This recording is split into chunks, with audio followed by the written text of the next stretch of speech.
ಸುಧನ್ವ ಆ ಯುದ್ಧ ಮಾತನ್ನ ಕೇಳಿದಾಗ ಮನಸ್ಸಿಗೆ ಮಹದಾನಂದವಾಯಿತು. ಲೇಸು ಮಗನೇ ಲೇಸು, ಕೃಷ್ಣ ದರ್ಶನವನ್ನ ಪಡೆಯುತ್ತೇನೆ ಅಂತ ಹೇಳಿದೆಯಲ್ಲ, ಅಷ್ಟು ಸುಲಭ ಸಾಧ್ಯವಾದದಲ್ಲ. ಎಷ್ಟೋ ವರ್ಷದಿಂದ ಈ ಚಂಪಕಾವತಿಯಲ್ಲಿ ಕೃಷ್ಣನ್ನೇ ಧ್ಯಾನಿಸುತ್ತಾ ಆರಾಧನೆಯಲ್ಲಿ ಭಜನೆಯನ್ನ ಮಾಡುತ್ತಾ ಇದ್ದವರು ನಾವು. ಆದ್ರೂ ಒಂದು ಸಾರಿಯೂ ದರ್ಶನ ಭಾಗ್ಯ ನಮ್ಮ ಪಾಲಿಗಾಗಲಿಲ್ಲ.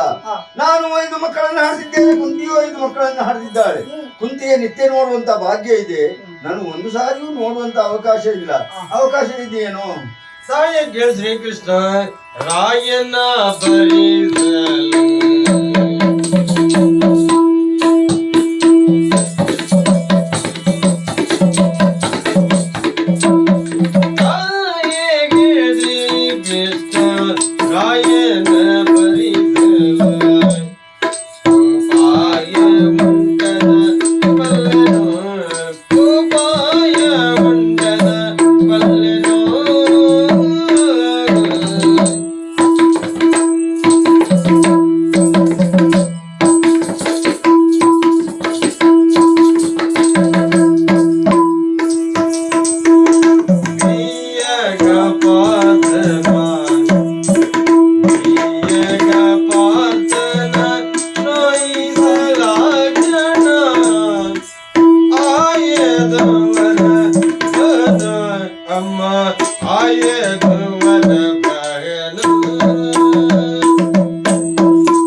ಮಾಡುವಂತಹ ದೂರದಲ್ಲಿ ಪಾರ್ಥನನ್ನ ಸ್ವಲ್ಪವೇ ಸ್ವಲ್ಪ ನೋಯಿಸಿದ್ದೇ ಹೌದು ಅಂತ ಆದ್ರೆ ಭಕ್ತವತ್ಸಲನಾದಂತಹ ಭಗವಂತ ಇಲ್ಲಿವರೆಗಾಗಿ ಬಂದೇ ಬರುತ್ತಾನೆ.